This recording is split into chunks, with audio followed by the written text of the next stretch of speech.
నమస్తే, this is Murthy from Appughar Visakhapatnam. Appughar ఏరియాలో కరెక్ట్గా రోపే ఉంటుంది కదా, ఆ రోపేకి ఆపోజిట్ ఎప్పుడన్నా వస్తే కనుక చూడండి ఈ వే కనపడుతుంది.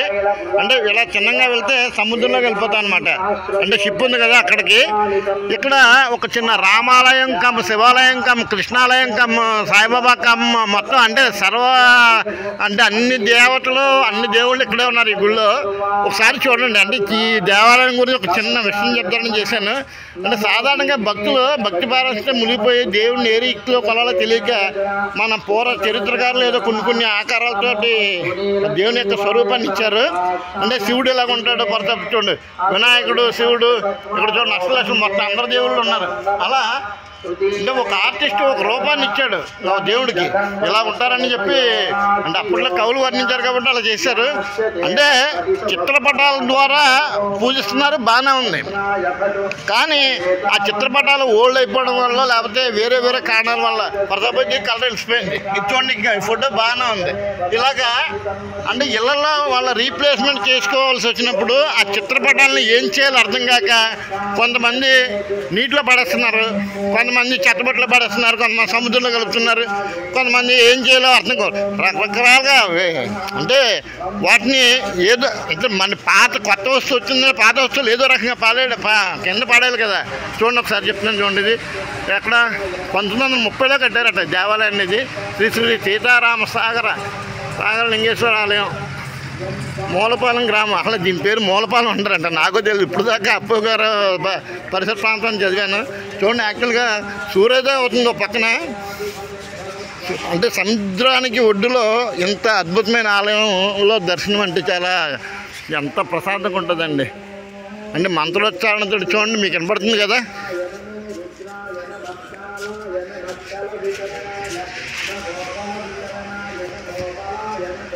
చూడండి ఆలయ ప్రాంగణం ఎంత అద్భుతంగా ఉంది. ఒక పక్క శివాలయం అంటే శివుడు, హరహర మహాదేవ్, కార్తీక మాసం కదండి. ఇక్కడ రామాలయం, సాయిబాబా, జయ శ్రీరామ్.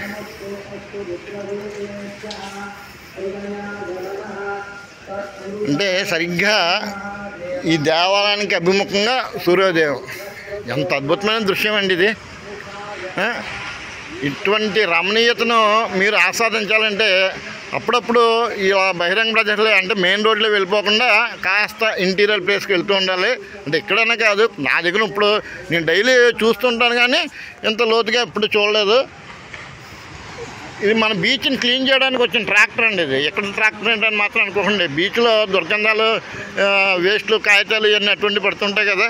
కాకపోతే ఇక్కడ మాకు దరిద్రం ఏడిచింది ఏంటంటే, అంటే స్వచ్ఛ భారత్ అని చెప్పి సెంట్రల్ గవర్నమెంట్ వారు ఎంత ఓదర కొడుతున్నా ఈ బహిర్భూమి అంటే ఇక్కడ జాలర్పేట ఉంది, ఈ బహిర్భూమి మాత్రం ఇంకా ఓపెన్ ప్లేస్లో వెళ్తున్నారండి. అది మాత్రం చాలా దిగబట్ట చాలా నిరసించదగ్గ విషయం.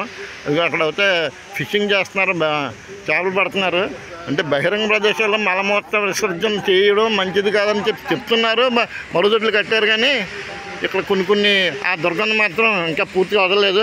ఇంకొక విషయం చూడండి, ఇక్కడ సముద్రానికి అభిముఖంగా టెంపుల్ ఉంది కదా, శివుడికి మీరు డైరెక్ట్గా అభిషేకం చేయొచ్చు. అంటే తామరాకులు పెట్టారు.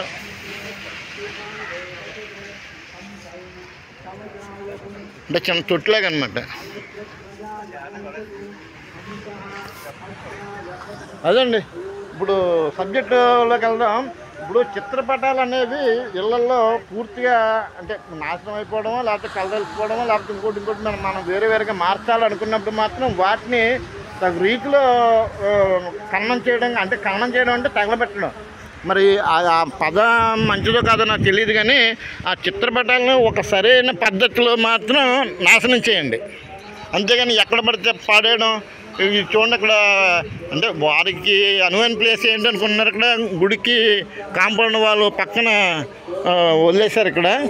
కాకపోతే వాటిని అంటే మీకు కానీ అవసరం లేదు అనుకుంటే మాత్రం దాన్ని ఏ రోజు శాస్త్రోక్తంగా దాన్ని నిర్వీర్యం చేస్తారో ఎలా చేస్తారో అది మీ విజ్ఞతగా వదిలేస్తున్నాను. దయచేసి ఎక్కడ పడితే అక్కడ కొన్ని డస్ట్బిన్లో చూశాను మొన్న అవుతాయి.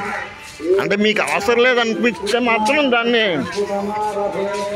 సరైన క్రమంలో దాన్ని వదిలించుకోండి, అంతేగాని ఎక్కడ పడితే అక్కడ పడేకి నీళ్ళు చూడండి. ఇక కాంపౌండ్ గోడ మీద పెట్టారు అంటే ఎవరు మనుషులు తప్పుతారన్న విషయం కాకుండా చూడండి కింద పడిపోయింది ఇది.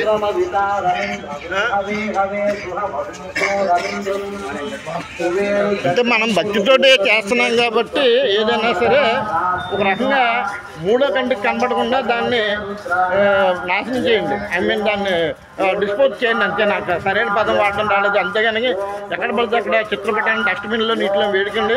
వీళ్ళ పడేసినట్టుగా కాంపౌండ్ వాళ్ళకి మాత్రం పెట్టకండి. ఎందుకంటే అది ఎంతవరకు సందేశం మీరే ఆలోచించండి. అక్కడ పూజలు పునస్కారాలు ఏమి ఉండవు. మన ఇంట్లో ఎంతో పూజా పునస్కారాలు అందుకొని ఇక్కడికి వచ్చి అనాథ ప్రేతల కాంపౌండ్ వాళ్ళకి వేలాడుతున్నాయి ఆ ఫోటోలు అన్నవి. అంటే ఇంట్లో దేవుడు ఇక్కడ దేవుడు, ఇక్కడ శివుడు అక్కడ శివుడే. అటువంటి నాళ్ళు మన ఇళ్ళలో పూజించిన శివుడిని, రామ్మూర్తిని లేదా లక్ష్మీదేవిని ఇలా రోడ్డు మీద పడేయడం ఎంతవరకు సమంజసం ఒకసారి ఆలోచించండి. హరహర మహాదేవ శంభో శంకర. పూర్తి వివరాలతో మరొక వీడియోలో కలుస్తాను. ఓం నమ శివాయ. నమో నారాయణ నమః.